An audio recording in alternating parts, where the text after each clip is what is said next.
یمن کے شہر عدن کا کنٹرول حاصل کرنے کے لیے حوثی باغیوں اور صدر منصور ہادی کی حمایتی ملیشیا کے درمیان جاری لڑائی میں شدت آ گئی ہے۔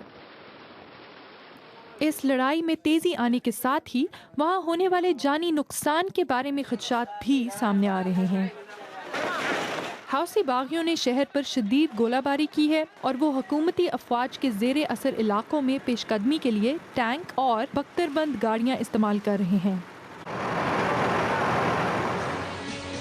یمن کے صدر ہادی منصور کی درخواست پر 22 مارچ سے سعودی عرب کی زیر قیادت 10 ممالک کے اتحاد نے حوثی باغیوں کے ٹھکانوں پر بمباری شروع کی تھی، لیکن شدید لڑائی اب بھی جاری ہے۔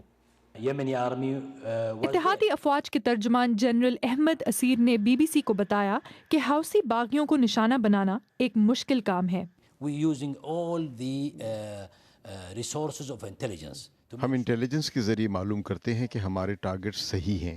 جب تک ہمیں پورا یقین نہ ہو کہ ہمارا ٹارگٹ ایک حوثی یا سابق صدر عبداللہ صالح کا وفادار نہیں ہے تو ہم کسی کو نشانہ نہیں بناتے۔ لیکن اس کے باوجود عام لوگوں کو بھی نشانہ بنایا گیا ہے۔ ایک امدادی ادارے نے بی بی سی کو بتایا کہ عدن کے ایک ہسپتال میں گزشتہ 2 ہفتوں میں 500 سے زیادہ زخمی لائے گئے ہیں۔ یمن میں جاری تنازع کی وجہ سے ملک سے شہریوں کی نقل مکانی کا سلسلہ بھی شروع ہو گیا ہے، اور اطلاعات کے مطابق تاز کے علاقے سے درجنوں افراد چھوٹی کشتیوں کے ذریعے خلیج عدن عبور کر کے صومالیہ اور جبوتی جا رہے ہیں۔